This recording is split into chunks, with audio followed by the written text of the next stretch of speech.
Olá, meus amigos, tudo bem? Eu sou Paulo Portinho e hoje a gente vai falar do dólar. Pode ir a R$ 8, pode ir a 10, que limitaria ele para ir a 8, a 10 e assim por diante, ou que faria ele cair para 4. O que eu vou tratar especificamente hoje, com algumas historinhas do mercado, é quais são os limites que o Banco Central tem para agir, dado que hoje o mandato dele é um mandato de câmbio flexível, câmbio flutuante. Me acompanha.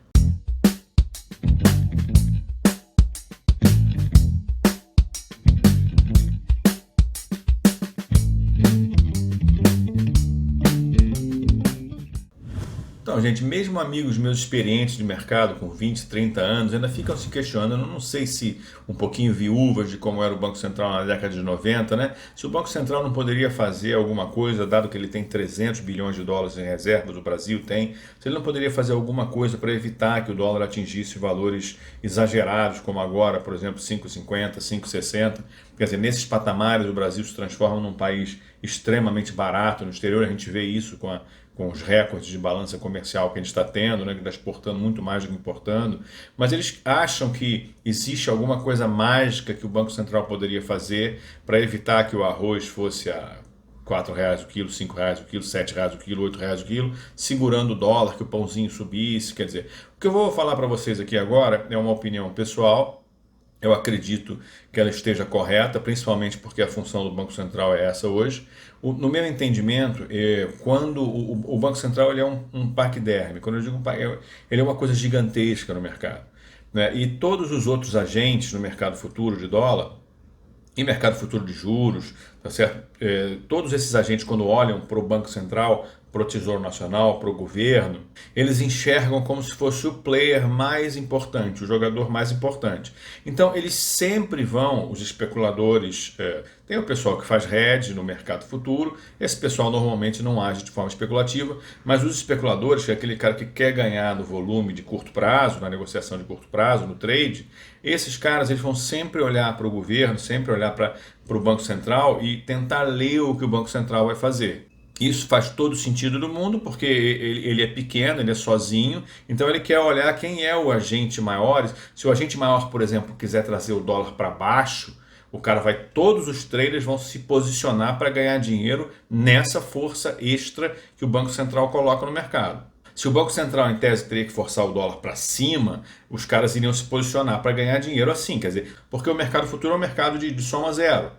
Eu vou contar uma historinha para vocês que vocês nunca devem ter escutado dessa forma como eu vou contar agora. Eu vou contar a historinha de como a gente explodiu a banda cambial. Em 99 o Brasil tinha dólar controlado em bandas, tá certo? E houve um caso que todo mundo deve conhecer, o caso do Banco Marca e do Banco Fonte Sindan, que prendeu o Salvatore Cacciola, etc. E, inclusive, acho que, se não me engano, processou e até condenou a direção do Banco Central da época. Teve uma CPI muito pesada a respeito do assunto, mas aquele caso é um caso emblemático do que eu estou falando para vocês, de que o Banco Central, quando age, ele age colocando uma irracionalidade no mercado. E uma irracionalidade que o player privado usa para ganhar dinheiro, tá certo? Voltando um pouquinho no tempo, a gente está lá em 98. 98 foi a reeleição do Fernando Henrique. 10 entre 10 brasileiros entendiam que o Fernando Henrique estava segurando o câmbio barato de forma artificial. Todo mundo, inclusive quem votou nele. Eu lembro claramente disso.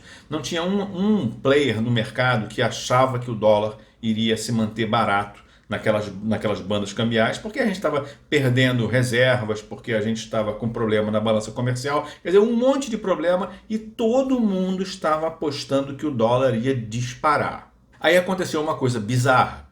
Um sujeito experiente como o Cacciola, com um banco grande, operador de mercado de câmbio, ele resolveu apostar que o dólar não ia subir. E essas apostas funcionam assim. Se eu aposto que o dólar não vai subir, o dólar está hoje, por exemplo, não vou falar exatamente os valores, está hoje a 1,30, eu vendo ele a 1,35 para entregar daqui a um mês ou daqui a 2 meses. Você acha que ele não vai subir, você vai ganhar esses 5 centavos. Se você acha que ele vai cair, você vai ganhar até um pouquinho mais, porque você poderia, suponha que o dólar está a 1,30, você vende a 1,35 para entregar em 2 meses. Aí quando você tem que efetivamente entregar o dólar, ele está a 1,25. Você poderia comprar por 1,25 e entregar para o cara que vai te pagar 1,35. Isso faz com que você ganhe 10 centavos por dólar. O problema é que o cara estava apostando num caminho que ninguém acreditava. Mas o Cacciola ele fez uma coisa ainda mais sem sentido, né? Ele estava num caminho que ninguém acreditava. Aí você fala assim, pô, de repente ele quer ganhar alguma coisa que o mercado inteiro não está vendo, mas o Cacciola, em vez de apostar pouquinho, apostar 5, 10% do patrimônio do banco, pela minha lembrança, ele alavancou em 6 vezes o patrimônio do banco. Quer dizer, ele apostou num caminho que o mercado inteiro considerava um fracasso e ele não apostou pouco, ele apostou 6 vezes a riqueza que ele poderia dar como garantia, o que é um risco absurdo, né? Para você ter ideia de como isso é absurdo, imagina que você encontre alguém do outro lado, você tem certeza que o dólar em 1 ou 2 meses, no máximo, vai sair de 1,30 para 1,70. Aí você encontra um otário para fazer uma negociação dessa contigo, de te prometer entregar o dólar a 1,30, 1,35 em 2 meses. Quer dizer, você faz o que você puder, você compra tudo que esse cara tem para te oferecer. Agora imagina um otário desse, e eu, assim, quando eu digo otário, significa um cara que está tomando uma posição absurdamente gigante num caminho que 99,9% das pessoas, até um bebê de colo talvez sabia que o dólar ia disparar no Brasil em 1 ou 2 meses. Quer dizer, o cara tomou uma posição 6 vezes maior do que ele poderia honrar. Então, quando você tem um grande otário, quando eu digo um grande otário, é alguém dando liquidez num caminho que nenhum ente privado jamais conseguiria dar, você toma. Então, o que aconteceu foi que você tinha do lado de lá um monte de gente que apostou contra o que o Cacciola estava acreditando. O Cacciola estava alavancando o banco dele, ele não poderia honrar aquilo jamais. Se ele perdesse, ele não ia conseguir honrar ninguém. Aí você deve estar se perguntando, tá, mas qual foi o problema então? Quer dizer, o dólar, vamos supor, ele ia prometer entregar 1,30, só que o dólar foi 1,70. Você fala, pô, tudo bem, ele não tinha como entregar, ele vai entregar só uma parte, o resto ele vai ficar insolvente, vai quebrar, vai para cadeia por fraude ao sistema financeiro, etc, etc. Sim, nesse aspecto, isso quebraria o mercado de câmbio da época, o cara que apostou contra ele, né, tomando o dinheiro daquele otário, ele não ia receber. Aí entra em cena quem? O Banco Central. Se o Banco Central não tivesse honrado toda aquela operação, que foi um escândalo na época, toda aquela operação tinha ficado em problema privado, em prejuízos privados. Dizem que quebraria o mercado de câmbio da BMF, pode até ser, mas se quebraria o mercado de câmbio da BMF na época, é porque o mercado não tinha regras de compliance, regras de segurança adequadas, mas tudo bem. Só que o Banco Central entrou na jogada. Quando o Banco Central entrou na jogada, ele fez o seguinte, ele pegou os 2 bancos que tinham tomado o ferro, né, o Marca e o Fonte Sindan, ele vendeu para esses bancos dólar a um valor que quebraria o banco, quer dizer, zeraria o patrimônio do banco. Tipo assim, para zerar o patrimônio do banco eu preciso vender dólar para você a 1,32. Né, e vendeu a 1,32, ele pegou aqueles milhões, centenas de milhões, mais de bilhão de dólares e entregou para o cara que está do outro lado, que foi esperto, que apostou contra ele e ganhou dinheiro. Né, o banco quebrou, o brasileiro assumiu um prejuízo de talvez uns 30 ou 40 centavos por dólar. Eu recomendo olhar o relatório da CPI, que é muito claro a respeito disso, muito bem feito o relatório. Então, o que aconteceu naquela época foi que o Banco Central garantiu que o mercado, que fossem honradas as negociações, os bancos quebraram, Cacciola respondeu, o Banco Central respondeu, e o cara do outro lado ganhou dinheiro. Então, assim, as pessoas dizem que isso foi uma coisa armada pelo Marca, pelo Banco Central, com informação privilegiada, etc. Na minha visão, o que eu vou falar agora ninguém fala, sabe? O que eu estou falando isso, só vi eu falar isso até hoje. Mas na minha visão, a única lógica que eu vejo no mercado, a única lógica que eu vejo de um cara experiente como o Cacciola ter alavancado o banco em 6 vezes para entregar operação de otário contra bilhões de dólares do outro lado, a única chance, a única informação privilegiada que ele poderia ter era que o Banco Central ia honrar.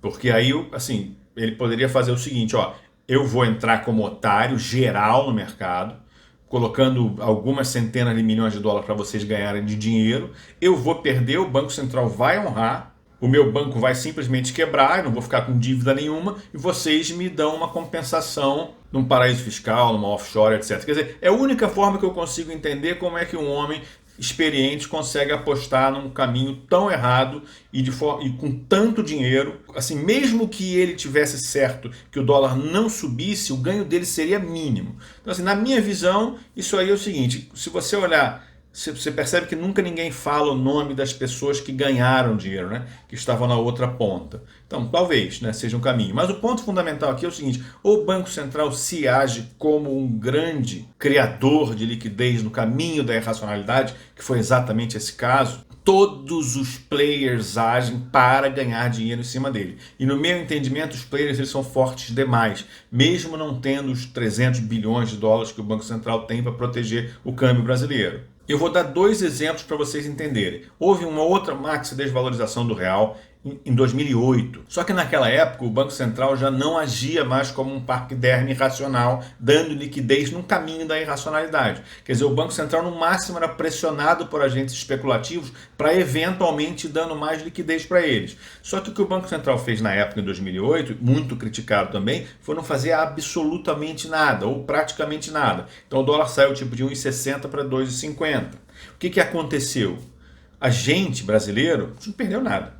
O dólar a 2,50, o Brasil fica barato, o estrangeiro vem para cá, compra de nós, sobe a balança comercial, as exportadoras vendem mais, entra mais real no mercado por cada troca. Mas quem é que perdeu? Todos os agentes privados que estavam especulando com derivativo de crédito e câmbio, né? Inclusive Aracruz, inclusive Sadia, VCP. Quando o Banco Central não age como agente paquidérmico gerador de irracionalidade, e ele nesse caso não pode agir mesmo porque hoje o câmbio brasileiro é livre, e na época o câmbio brasileiro também era livre, 2008, todo mundo que perdeu foram os agentes privados. Foi caótico, acho que mais de 1.000 empresas quebraram ou quase quebraram. Todos os bancos que estavam fornecendo aquele empréstimo derivativo, um empréstimo com derivativo de câmbio, eles ganharam uma fortuna. Quer dizer, o especulador, ele ganha dinheiro em cima do otário. Como eu chamo de otário aqui, gente, não é uma crítica à moralidade de ninguém, não. É a pessoa que toma risco maior do que deveria, né?